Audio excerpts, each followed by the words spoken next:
Hello everyone, and a special shout out to all our CA Intermediate Jan 26 students who are up for their advanced accounting exams from the 6th of January.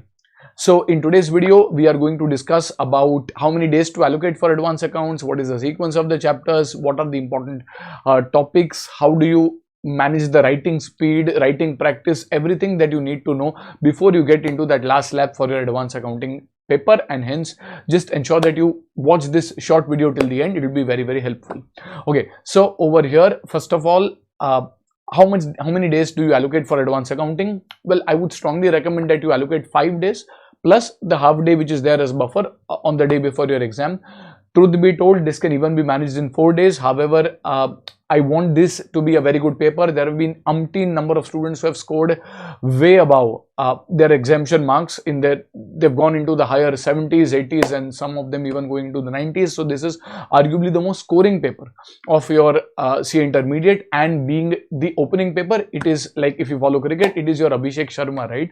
We kind of love to kind of have and get off to the best possible start, and if that means a day or so more, I would happily give that and ensure that I don't leave any stone unturned for my advanced accounting paper. So I would allocate 5 full days plus half a day as a buffer. So after 31st December, Happy New Year wishes and celebration. Immediately after that, I would recommend that you start with your advanced accounting. So that is 5 ideal days. If you want to cut it, you can cut it by 1 day, but nothing beyond that is advisable. Secondly, when you sit to revise, what is the sequence of your revision? Now, in my opinion, if you look at advanced accounting, it is split into 2 parts. There will be the accounting standards and there will be the bigger topics.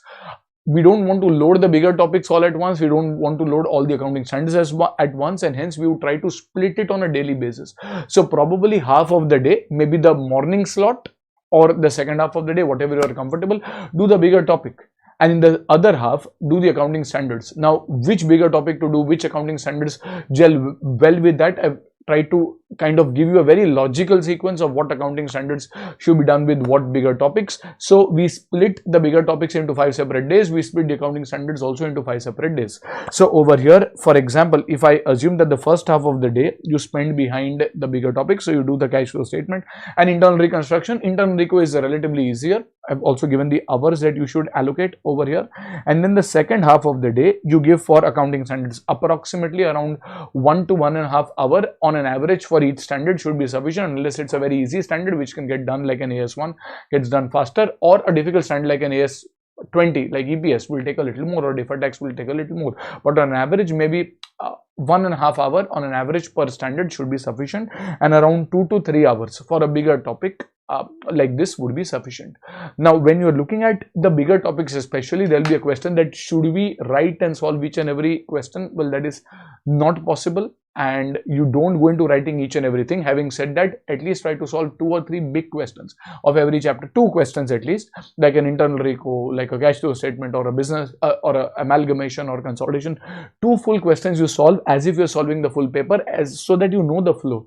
Other than that, you can scribble around, you can just read, that is fine, because you would have revised it earlier as well. You don't need to solve each and everything again. You can just go through the question, the adjustments, and on your calculator, or just scribble around on paper and solve. But 2 questions from every big chapter you should at least solve on pen and paper, so that the flow of solving is kind of managed.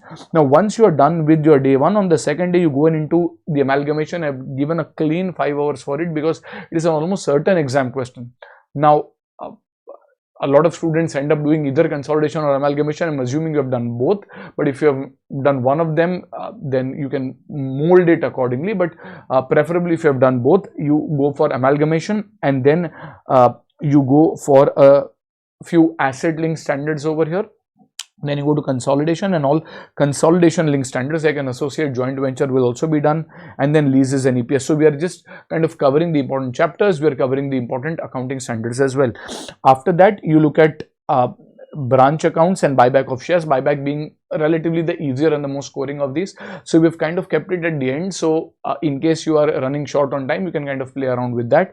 And On the day where you have something like buyback, which is lighter, you have something like even deferred taxes or employee benefits, which are relatively heavier. So we have tried to balance the two accordingly. And in the last day, we have kept all and sundry. So you have financial statements in schedule 3 and all and the sundry standards, including the disclosure standards, so that in case you have to kind of press the pedal, you need to accelerate, you can do that. You don't need to unnecessarily spend a lot of time behind something like an AS1 or an AS5, for example. So this is what you kind of do. Now at this point, if you kind of want, we have uploaded revision videos for almost every topic, every AS, and I'll just share the playlist for that as well. So in case there is some topic where you find it difficult to recollect, you quickly go through the revision video and come back. That will be a lot more smoother a transition. When it comes to kind of doing the RTPs, the recent 2-3 RTPs should be good enough. If you have written a paper, nothing like it. If you have not, nothing to worry. Just ensure that when you're going to write the main paper, you kind of manage your time properly. You don't kind of, the worst thing is you know stuff and you don't have time to write it. So ensure that you time yourself properly when you are writing the paper. It's absolutely fine. If you have written, great. If you have not written, remember at this point your battle shifts to your mind. You have given everything that you have at this point. Now incrementally you can't learn a lot of new things, and you should not. I can tell you very clearly and openly that don't run behind doing new things now. It will hamper your confidence. Consolidate your strengths. It is a type of course, and this is probably your first big professional exam. It is a type of course that no matter how much time you have, it will fall short. So don't think that, oh, I could have done this, I could have done that, oh, I should do this. Keep your FOMO aside for the time being. There will be some of the other things that you are unable to cover, and that is, you are just looking at your thing. We have seen hundreds and thousands of students. It is very normal that as long as 80% of your course is under control, there's around 15-20% of it which most of the kids are kind of juggling around. So that is absolutely fine. Remember, even for an exemption you need to score 60. For passing it is 40, but let us say for an exemption that is 60, you have a huge margin of error. 40% of the paper you can go wrong and still get an exemption, right? So that's a huge margin of error. So don't be too hard and harsh on yourself. There may be a question or two which may be a little tricky, but that's absolutely fine. You ensure that when you're preparing, you keep the momentum going. You have done, usually we tend to overplay our weaknesses and underplay our strengths. At this point, you have to overplay your strengths.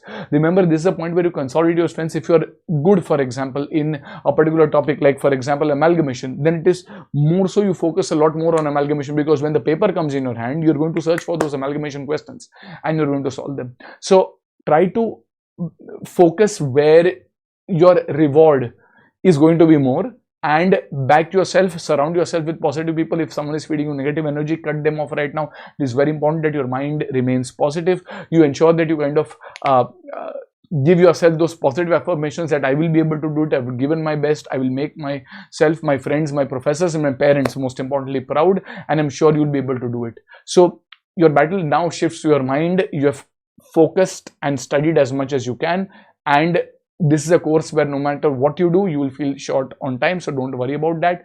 Give yourself the best possible words. Be confident, and I'm sure you're going to do well. God bless all of you. We'll see you again. And till then, goodbye, good luck. And I'll also share the revision playlist as well as a couple of, I think, AS, etc. marathons also videos which were there. So I'll share everything which can be helpful for you in the description, and the planner I'll share on my Telegram channel. Again, the link for which is on the description. Okay. So bye-bye. Lots of love and blessings to you. Good luck and take care.